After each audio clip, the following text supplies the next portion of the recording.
All right, good morning, everyone. Matt Braden here from the GPAR team. Hope everyone's doing well. It looks like the sun is, at least in my neck of the woods, trying to burst through a little bit. So thank you for joining us for Coffee Talk. Just a couple of things I want to throw out there before we get into the actual conversation with Stephanie and Bill. First, just want to make sure everybody saw the COVID messaging that we sent out. We're just trying to drive home to be smart, be safe, be professional. So please try to do that. The last thing we want to do is do anything that's going to jeopardize you guys and having your ability to serve your clients and do your work. But the main thing is be safe and be smart and be professional out there. Later on today, we are going to be sending out some messaging about a really cool thing that we're doing, and that's going to be a 2020 Realtor virtual 5K to raise money for Phil Abundance. During these times, people have serious food security challenges and problems. And what we're going to try to do is raise a little bit of money to help out Phil Abundance with the virtual 5K. Registration fee is $20. And you will get a cool t-shirt that looks like this: Good Things Happen in Philadelphia. Cool Realtor blue there. Fun, it's very 2020, right? So we're looking to raise some money. So encourage your friends, family to do that. We're looking for a fundraising goal minimum of $50 per participant. It's just a goal, suggested goal. Again, $20 for registration. And our Horizons committee has been working really hard on this event. It's 5K, so it's either walk, run, paddle a canoe, ride a bike, whatever. Move your body for 5K. And look, it's probably that time of year where you probably have to get moving a little bit. It's good to get some exercise in. Kudos to Charlotte, who is supposed to be on vacation today, and I'm not sure why I'm seeing her face in this Zoom right now. Maybe she can't get enough Matt Braden. I don't know. But anyway. So anyway, Charlotte's been awesome with that. She'll run 5K away from me, right? Got to get away from Matt. But anyway, guys, we would love to see you participate in that. And it's not just limited to GPAR members, friends, family. We would like to see you guys all in the mix on this. So with that, I'm going to turn it over. Oh, and we're partnering with PAR on that. So PAR is a great partner on that effort. So without them and their support on that, and I know Bill and Stephanie are going to get into that in a little bit. They've been great partners with us with so many things, and they're partnering up with this on this 5K. So it's super cool to see our realtors giving back and getting everybody into the mix on that effort. So with that, good morning, Stephanie. Good morning, Matt. Good morning, President Bill. How are you? Doing well, Stephanie. How are you? I'm good. Okay, so last time we had coffee and chatted, it was 7 months ago in April, and it was the beginning of this whole pandemic and our shutdown. So I think we just dove right into the restrictions and all of that, but our members didn't really get to know you. So before we get into what's going on in Harrisburg and with the newer restrictions, I want to talk about you, and I want to learn a little bit more about your path, how you got into real estate, and then we'll go into your leadership path. So how did you get involved in real estate? Well, actually, I was dating my wife. It was the mid-70s, and she said to me, I have a friend that's in real estate. He's love it, and he loves it. Why don't you consider it? And not to go into the minute details, but in 1977, I started taking classes with Jay Lamont. Got licensed in 1978, worked with DeGenero Real Estate for 25 years, and then eventually got into or opened my own business in 2003. Awesome. I did see maybe a few months ago you posted an ad in the paper. That was great. I loved it. So. I have a few more. Keep an eye out. Okay. Yeah. That's great. Classic. So, okay, so you started your own business. How did you get involved in volunteering at GPAR? I mean, eventually you became the president in 2009. So how did you start? How did you get involved? Yeah, actually, I was pretty fortunate.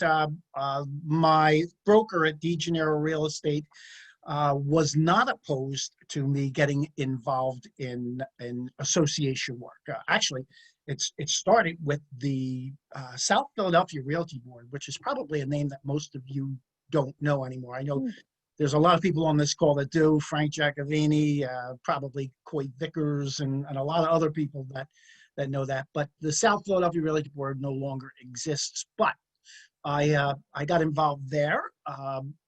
Ended up through the South Philadelphia Realty Board getting involved with GPAR. I was on their MLS committee for several years during the 80s. Then I stepped back a little bit in 2000, or I'm sorry, in the early to mid 1990s. I stepped back a little bit because my family was young. We needed I needed to concentrate on real estate. But in 2005, I got a call from, there was a committee meeting going on, and Frank Giacovini, who's on this call, gave me a call and wanted to know if I would consider getting into leadership at GPAR. And I did. I accepted. I told him I would think about it, but I think I got back to him that same day. I wanted to talk to my wife, and I ended up getting in line as the officers do at GPAR, same way they do it at PAR. And in 2008, I know you said 2009 I was the president, but in 2008 I was the GPAR president. Oh, okay. Yeah. So, and then eventually my participation that required me to get involved with PAR, and that's when I reconnected with PAR again too. So everything kind of reconnected in the early 2000s. And with PAR, what made you decide to get on that leadership path at PAR? Again, getting involved is absolutely amazing. I had to be up there because of my obligations as president of GPAR. But then when you see how the operation works, the committee meetings, and how something goes from a conversation to lobbying to going and asking for support or watching a form develop, it was fascinating to me. And I decided at that point in time, I was involved with PAR in the early 80s and 90s, just like with GPAR, I had to step back. But when I got reconnected, I just realized how much I missed all of that. And then as you get involved, you become more informed, you speak up a little bit more, and that led to me making a decision that I think I would like to run for an officer position. And we're glad you did. Great president this year. So, and it's impacted your business and your life. How has it impacted your life volunteering on the local and state level? And what would you say to someone who was considering getting involved? I would say, Stephanie, it is a PhD in real estate. It's an education that you do have to pay for. I mean, if I wanted to go get a PhD, it would cost me thousands and thousands and thousands of dollars. So for whatever the cost of dues is to get the education that you need to be a professional agent, to be on the cutting edge of what's going on, to just learn the behind the scenes operations, which when you're speaking with clients, that shines through. You don't even have to say, well, I'm involved in this and I'm involved in that. Just by the way that you speak and the knowledge that you have, your professionalism comes through. And so for the cost of whatever the dues is, it is a return that is phenomenal. And on a second, and maybe even a more important line, I don't know, well, just as important, are the friendships that you make. I have made friendships at GPAR, PAR, NAR that last a lifetime. And I was told Joe Sindoni, who is a name that most of you would remember, but he was the president of PAR in 1985, I believe. And he said to me, Bill, not only will you have all the benefits of being involved in the association, but you will make friends that will last your entire lifetime. And he was so right. I mean, the friendships that I have at GPAR and throughout all the associations is something that I just cherish, including you and many people on this call. I agree. I agree. The getting involved not only on the local and the state level, the friendships, the knowledge, and you feed off that energy when you're, at those meetings, and you learn. Yeah. And You learn. Stephanie, I am going to give you some kudos, because you probably remember when you first started coming up to PAR, you were this very quiet, uninvolved person.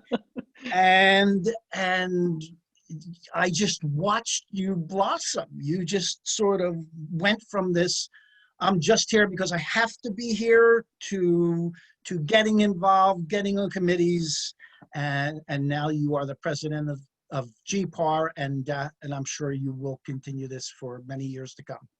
Yeah, it's been a great ride, and it can be a little overwhelming in the beginning, but as you continue to get more involved on the committees, I always say get involved on the committee level, and something that there's a committee or an issue or a topic that you could relate to, find out what committee it is and get involved, and then it just opens up so many different doors.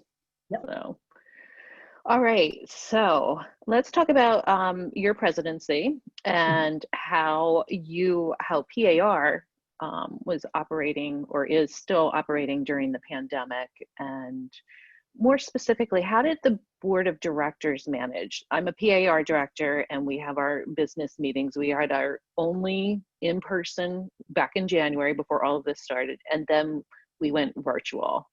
So maybe we could tell everybody, how that board was functioning throughout this year, and the committees too. Yeah, well, I have to start by saying that the staff at PAR and the leadership are unbelievable. They have adapted to the situation that was thrown to all of us. And by the way, I'm mentioning PAR, but it applies to the staff at GPAR. It applies to the staff at all of your offices. I mean, they were just thrown into functioning remotely ever since March. March came and we started to go virtual. All of our meetings were virtual. We've had, since then, 2 sets of business meetings that were completely virtual. And unfortunately, January is going to be the same. Hopefully, with the vaccinations that are on the way, it won't be too much longer. But I have a feeling it'll be at least the first half of 2021. I am so impressed with the 200 plus. I think we have 235 board members. It created some logistical challenges to have board meetings over Zoom when you have that many people, and you have to have discussions on motions and things like that. And it's not perfect, but we've been getting the things done that needed to get done, like voting on issues. Believe it or not, that was a big challenge. But once again, kudos to the PAR staff for making all of that work. And I don't know what it seemed like on the other end of it, but to me it seemed not as difficult, but it really behind the scenes was a large task that they had to take on. And finally, the great thing that I'm seeing about this is the engagement of members.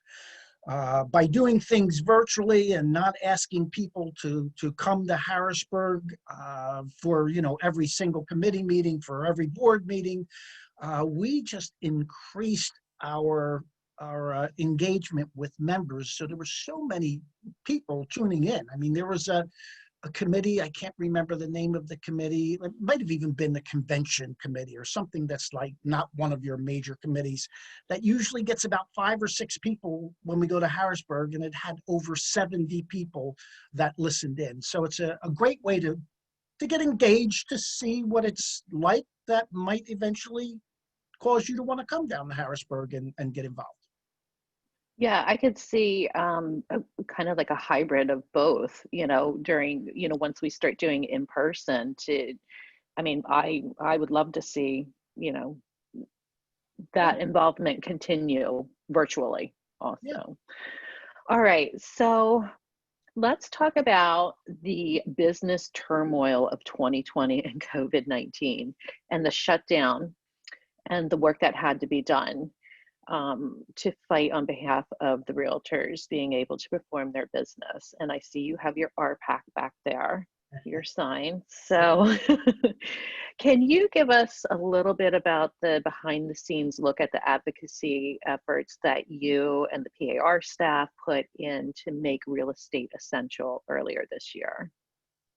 Yeah, it was a real shock to us when we went to, you know, the red, green, yellow phases, and in Pennsylvania, realtors were not considered essential, and that was just it just blew us away, because I think out of all 50 states, I think there was like only 47 or only 3 states that were not where real estate was not considered essential. And then it eventually worked down to Pennsylvania was the only state that was not considered essential. And we just couldn't put our finger on why that was happening. But PAR was working tirelessly. They were advocating on Capitol Hill. I don't think they were going there. They were probably doing Zoom meetings. They were getting legal answers. We were sending updates,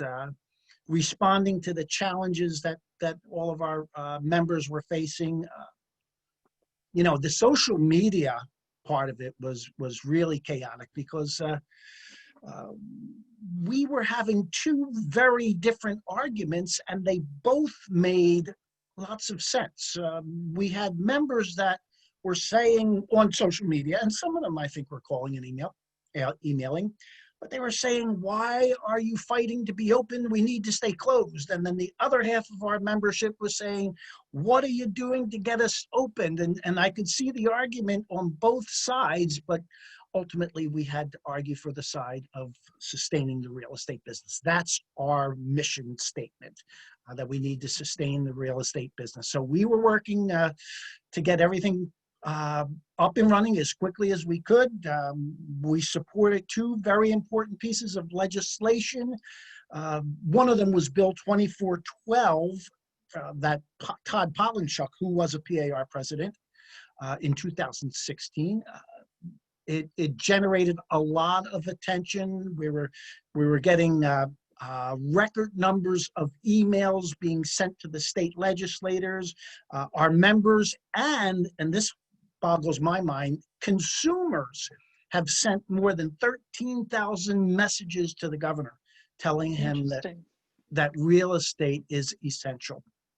And eventually the governor, I think it was May 19th, opened it up to real estate, and we were no longer shut down. And I'm going to tell a story that it may even be out now. I know Alan Dom's on the call, but Stephanie, I got a call from you, Matt Braden, and Alan Dom, and we had our own conference call.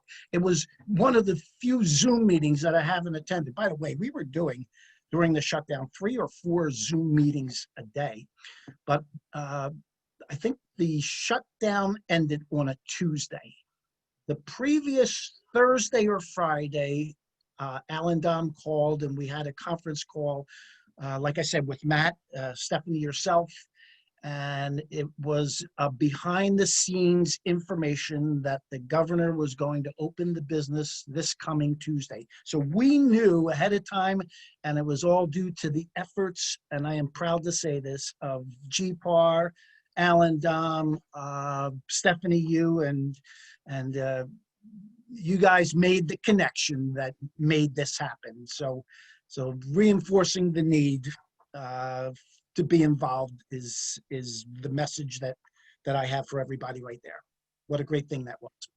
That was pretty intense. That was intense, and we just kept moving forward. And thank you to Councilman Dom and Matt and you. It was great. It was great to see that happen. So glad to be a part of that. Mm-hmm. So now here we are again. When we were having that conversation, we talked about, all right, we're getting through this. We got ourselves opened, and there's going to be a second wave in the fall. Let's not get closed again. Let's not do this again. Yeah. So here we are. And how is PAR engaging the House, the Senate, and Governor Wolf's administration with making sure we're still essential and we can still practice real estate? Yeah.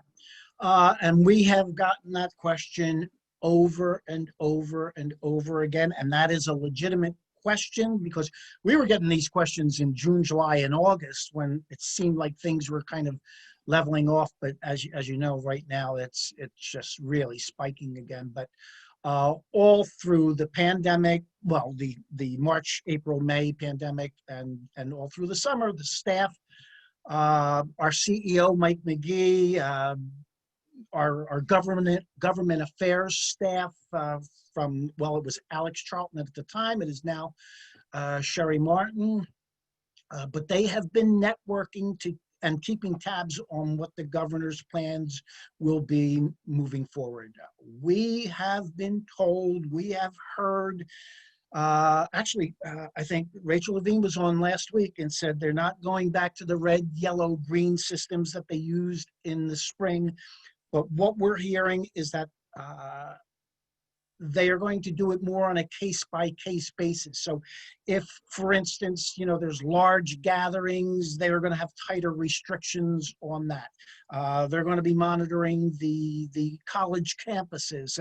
And if there starts to be an outbreak in those areas, they're going to be more restricted there. And so we're just seeing that basically, if there are data spikes, okay, what they're going to do is just deal where the spikes are. The governor's office has said they have no intentions of closing. But that's not a 100% guarantee. Let's just say it gets double of what it is now. I suppose there's a possibility that could happen, but from what we understand, Democratic and Republican legislators are telling us that's probably not going to happen. However, the message that I have for everybody on this call, and you need to take it back to your office and your agents, is that we as an industry need to follow the rules. We need to protect ourselves.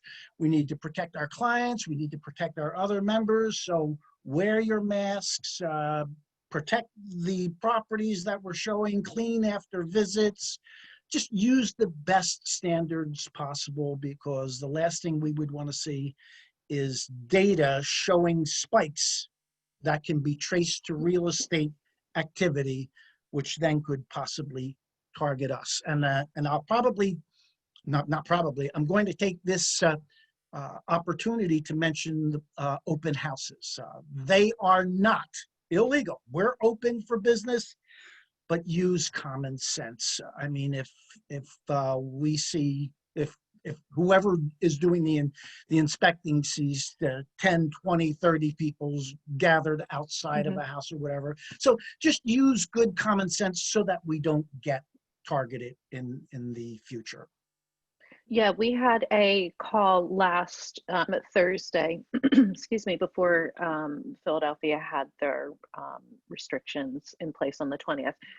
We had it with all the brokers and just reminded them, you know, let's try not to get closed. We put a link out to those suggested best practice to all the agents. And I believe it's also on our website. So if you're looking for that, it might be in the resource. I think I saw it on the landing page, maybe. Matt, was that on the landing page? I feel like it's on the website, but we definitely emailed it to all members 2 times as well. Yeah. So take a look at that. And I agree with you, Bill, you know, with the open houses, you know, as an industry, we want to be really careful with the optics and the perception. If we're having open houses, and I use this example with the brokers, you're having an open house and you're having people coming through that house and next door can't have their family over for Thanksgiving. So, you know, keep in mind that these are real people, these are real issues. And, you know, I think we did well with the virtual open houses. I know there were a lot of agents that were very successful doing that. And it is the winter months, and historically, this is kind of our downtime. So, you know, I'm not saying how to run your business. We can't do that. We can't mandate it, but maybe just reconsider, you know, what that open house would look like, and just kind of explain to the sellers. So yeah, so that was my opportunity to back you up on that one, Bill. So yeah. Sorry I missed that call, but that was definitely the right information. Yeah. And a great example, somebody having an open house while next door their family members are not permitted to meet. That's really hits home, literally. Yeah. So just something to think about. All right, so we don't anticipate the governor's going to shut us down. We hope, fingers crossed. Okay. Yeah. It would have to get really dire for that to happen. I mean, we tried to get him to commit to a no, but obviously that wouldn't happen. But I could tell you all of his administration, democratic leadership, and for the sake of the economy in general, I think that would be our last resort, if anything. Okay. All right. So you just demonstrated some of the benefits of being a member of PAR and GPAR. What else does PAR do for its members that they may not be aware of? And what would the industry look like if we did not have an association, if we didn't exist?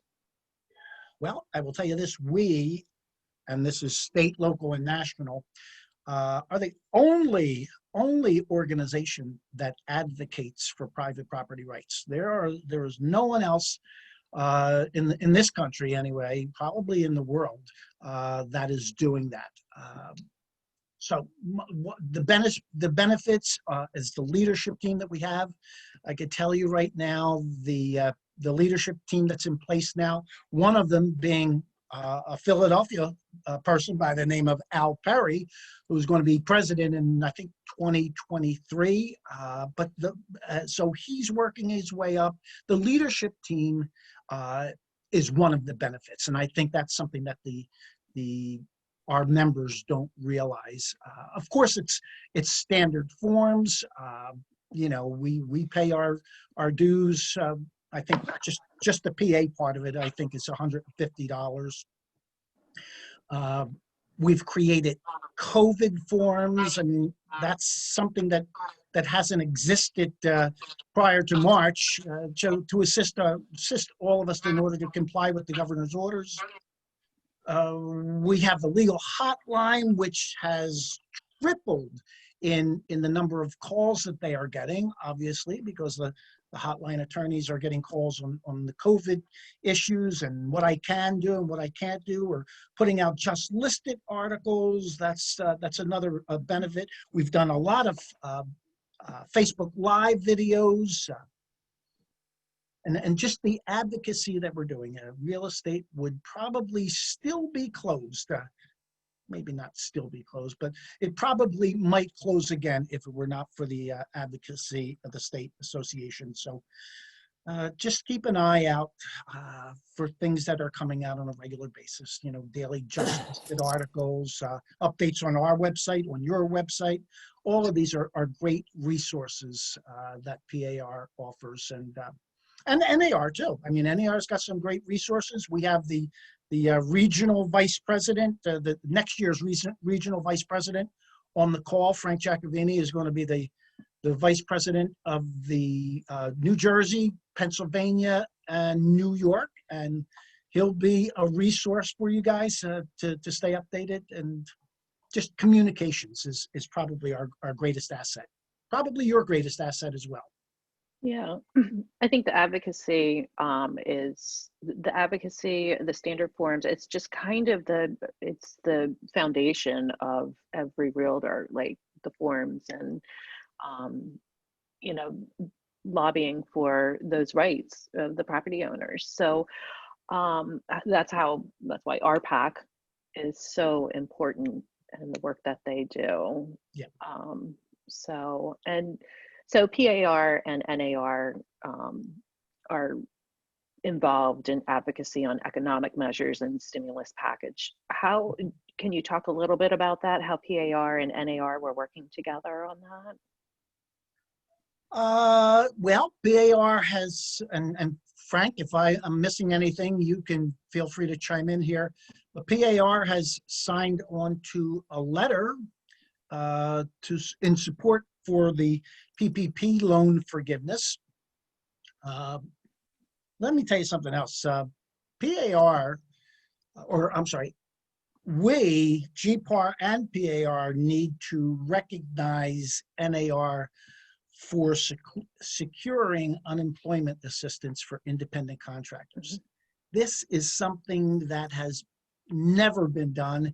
It was unheard of and a benefit that was desperately needed by our members during the shutdown. I mean, if any one of us, and myself was one of them, if we collected the $600 in unemployment compensation that was offered by the governor, or not the governor, by the federal government,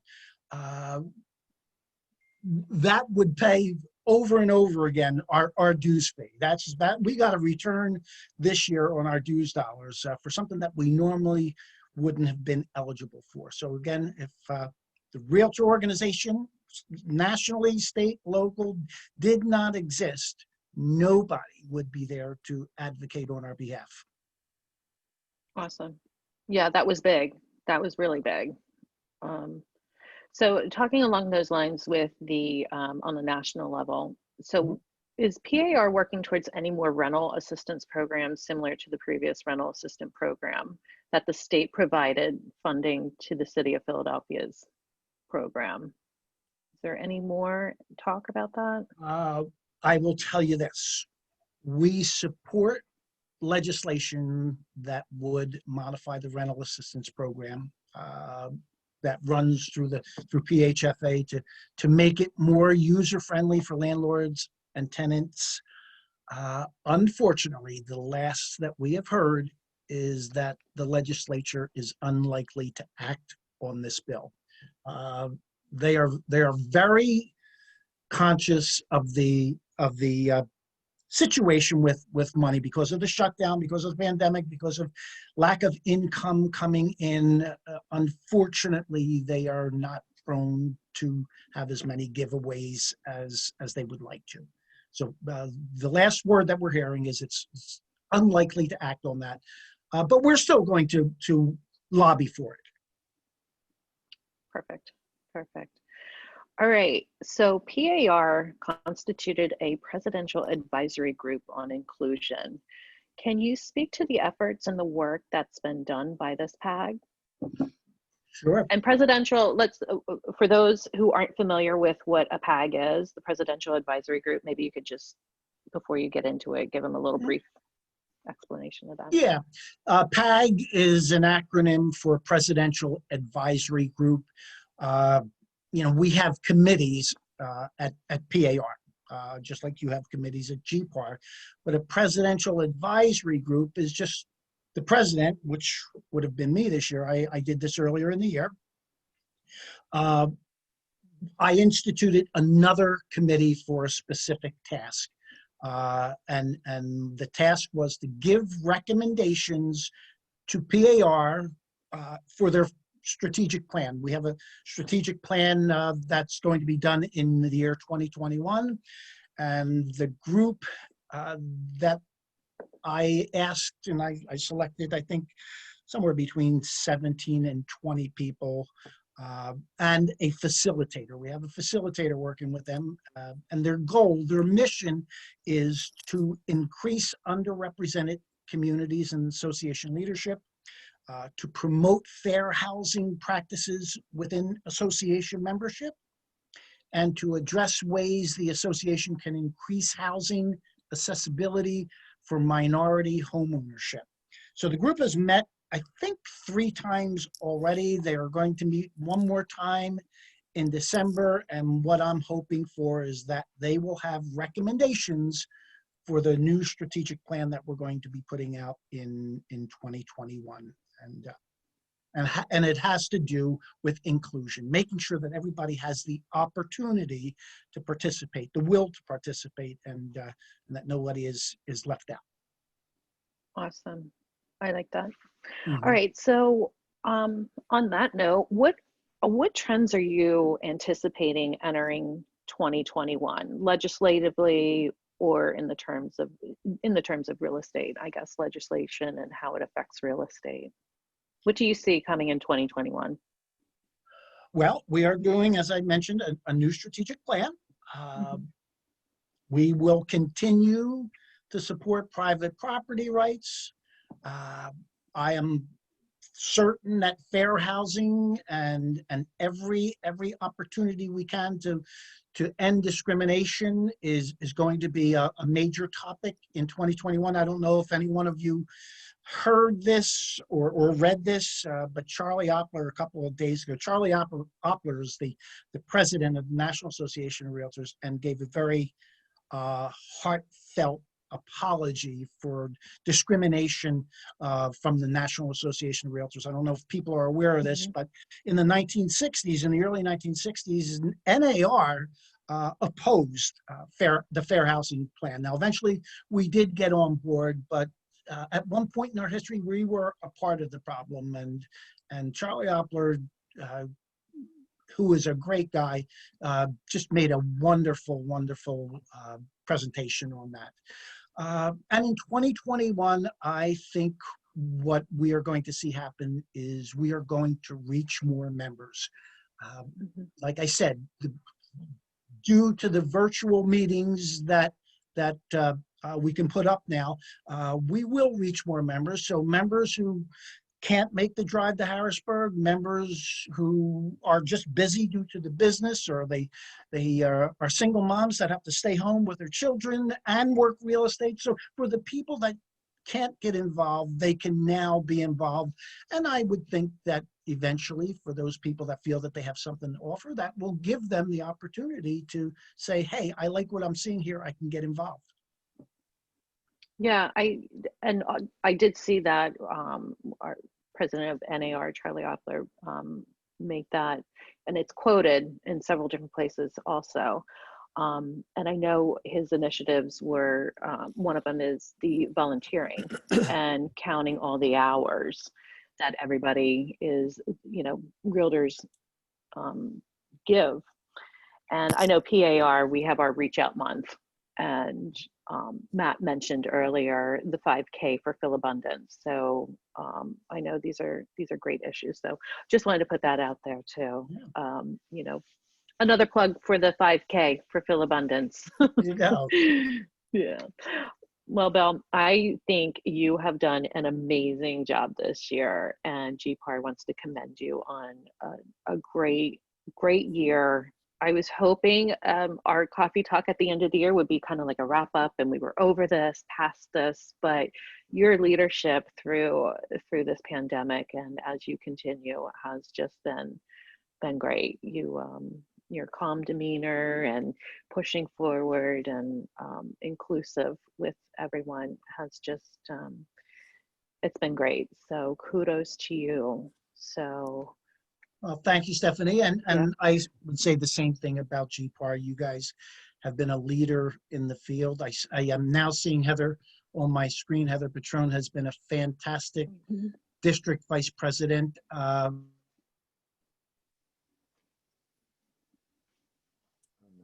Uh-oh. We had a leadership meeting last week, and she just, it was awesome. I am proud to be associated with GPAR. And when my days at PAR are over, I plan on taking a more active role with GPAR. Yeah, I was just going to ask you, as the immediate past president, what are your top priorities for yourself and PAR? Anything specific that you want to work on at PAR? Yeah, just the things that I said about, you know, the inclusion PAG. I want to get that. I want to have a say in the strategic plan, and I just want to get members more engaged. And I think doing the meetings virtually will do that. We'll have our regulars that are always engaged, and they see the benefit of being a member of PAR, but I think this will be a great way of recruiting as well. So what are you going to do day one of immediate past president? I am actually looking forward to settling in a little bit. I mean, not that the past president doesn't do anything. We're still on the leadership team, but the mantle will be passed to Chris Rad, and he'll be sitting in on those meetings and doing a fantastic job for everyone. And I think I'm going to just take the position of a support role. You know, if there's anything that I could do, if there's any advice that you need, if I see something that I could mention that would help Chris to be a better president, I would definitely do that. Yeah, he has a year too, Chris, you and Chris, Yeah. but he's a great guy too. And he's not. We're going to have a virtual installation. I feel so bad. I had the benefit of having an inaugural banquet, but he is not, unless it can somehow be done later in the year. Yeah, I think later in the year. I think that Hopefully. would be a fun thing, kind of like a back to work party. Back to work celebration, back to business. Let's put this behind us and move forward. Yeah. Check that box off. Right. So, all right, Matt. Does anybody have any questions for Bill? President Bill, let me check here. So just a couple of things, guys. It's pretty cool to see that we have so many past presidents on here. Coy Vickers, Bill Festa, our guest, Alan Dom, Heather Patron Shook. It's really great to see our past leaders still staying in the mix, staying involved. And that's what's really important for the association to continue to move forward. We always want to go ahead and get new blood in the mix, but also too, you need the folks who have been through some of these challenges before in different ways. And sometimes it's just, you get the nod of the head like, hey, you're going down the right path. Or sometimes it's, hey, we tried this back when we had the financial collapse. What about looking at it from that perspective? So it's really great to have that kind of influence and have our folks stay involved in a variety of different ways. So with that being said, also coming down the pike from us will be a solicitation for committee applications. So we'll be getting our committees for 2021 set up. So when you see that solicitation from us, we hope that you'll give that some consideration and maybe throw your hat in the ring to get involved in a committee. It's a really great way to be involved with, it's your association. The members drive the association. You guys are involved with the path that we take and the steps that we do going forward. So keep an eye out for that. And that's a great way to progress and get involved in your association. So I think Councilman Dom wanted to say something. Thank you, Matt. Thank you, Stephanie, and welcome, Bill. I just wanted to say, Bill, we are all so proud of you and how you represented all of us in the state this year. What a tough year, by the way, to be president, and you did an amazing job. And coming out of Philadelphia, I think for all of us is really special that we have you as our president. So I just really wanted to say thank you, and did a great job. Very proud of you. Thanks, Bill. Thanks, Alan. at our last business meeting, I made a statement that I think is going to be true, that it has been a challenging year.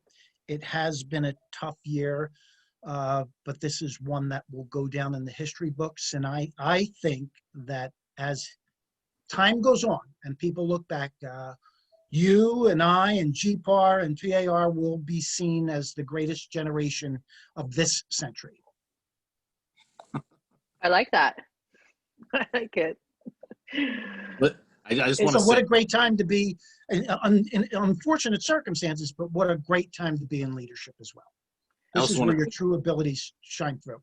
I also want to say, Bill, maybe you and all the PAR leadership have been a tremendous benefit to me in counsel and support, NAR, PAR, GPAR, everybody. So I'm just very thankful, and please pass that on to everybody because they've been unbelievably supportive of us. So thank you. I will. Thank you. Awesome. I think, is Heather, is she on? Does she want to say a couple words? I know she has stuff to say. She never has a loss for words. But Geez, just here we go.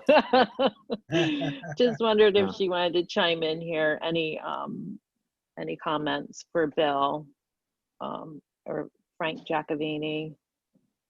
Any comments for Bill? Oh boy. I put you on the spot. Well, no, I just want to wish everybody a happy Thanksgiving. It's a little different this year, but we're hanging in. So Yeah. Yeah, So Heather, I failed to mention Frank Giacovini, past president. I apologize for that. any other past presidents have any thoughts or comments for Bill? Want to jump on, or maybe I put them all on the spot, so I apologize. Don't feel like you have to. Sorry. Anyway, do we have any other questions? Anything? Comments?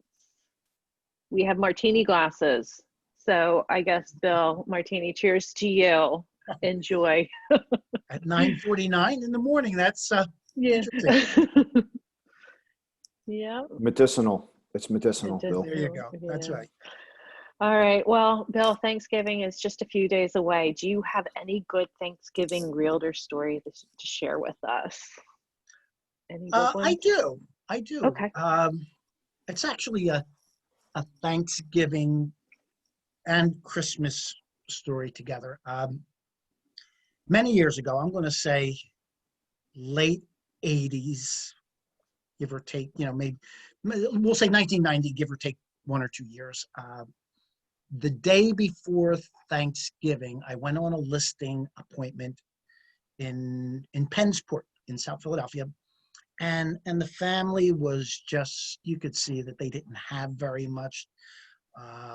They had very little, actually. And in conversation of listing the property, signing the paperwork, I asked them what they were doing for Thanksgiving. And they sort of shrugged, a little embarrassed. And now they had like 3 or 4 little kids running around the house.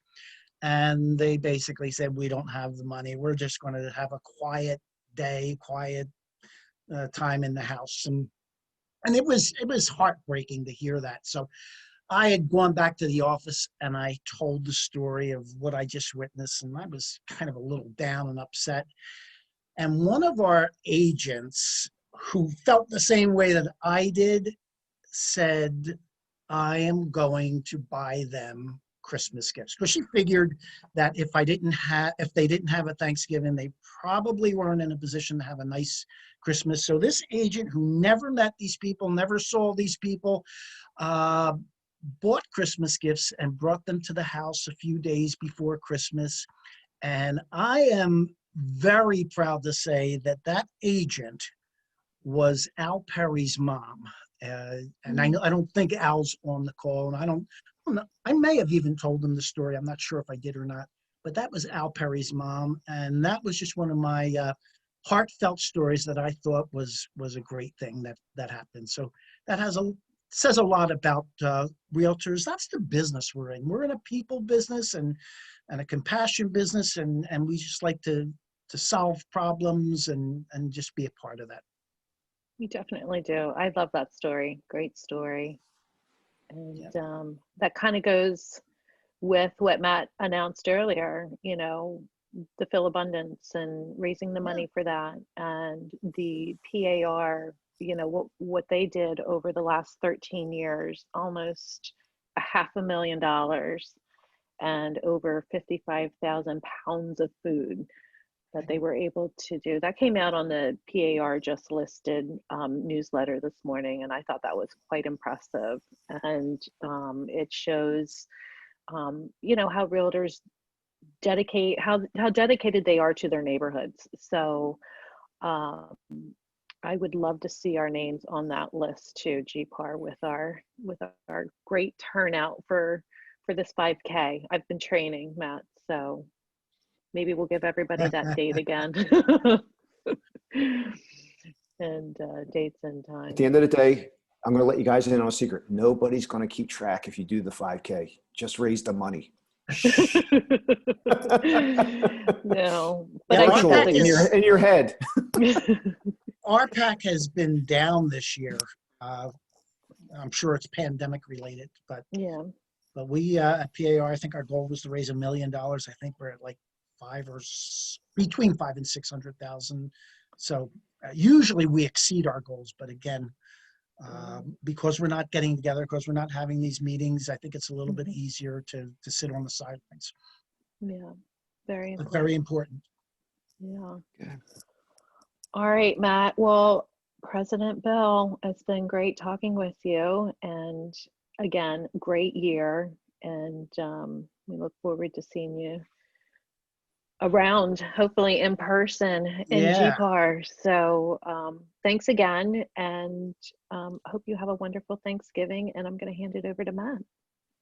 All right. So Bill Festa was the person who introduced me to PAR when I was only on the job for a few weeks, and he took me around. Little did I know the relationships that would come from that, and also how much of a gentleman he really is, because that was really awesome. Because you go out there and a lot of people, you don't know where the bathroom is, let alone who you should be talking to or not talking to.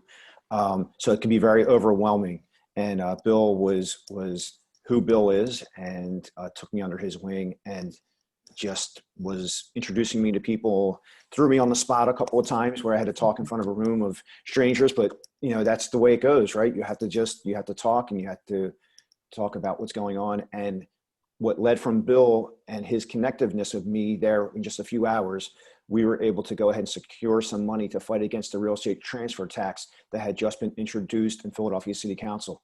And so immediately we connected the dots. He didn't know who I was. I didn't know who Bill was. Next thing you know, we brought some money back to PAR to fight that fight. So it's a testament to Bill, his knowledge, his connectiveness, but just being a good guy and realizing I was a person who was lost, you know, in the mix of all those folks. So together we were able to like pull that all together. So that's a really cool thing. So I'm thankful for that. I'm thankful for all you guys joining us on this coffee talk and all the other coffee talks that we've done. It's been a great year. We're not done yet. We have a whole month of December left. We have more things lined up for you guys. So keep an eye on that inbox. Have a great Thanksgiving. Do it safe, be smart, and we'll see you sometime next week. All right, take care, everyone. Bye, Thank you all. everyone. Happy Thanksgiving. Happy Thanksgiving.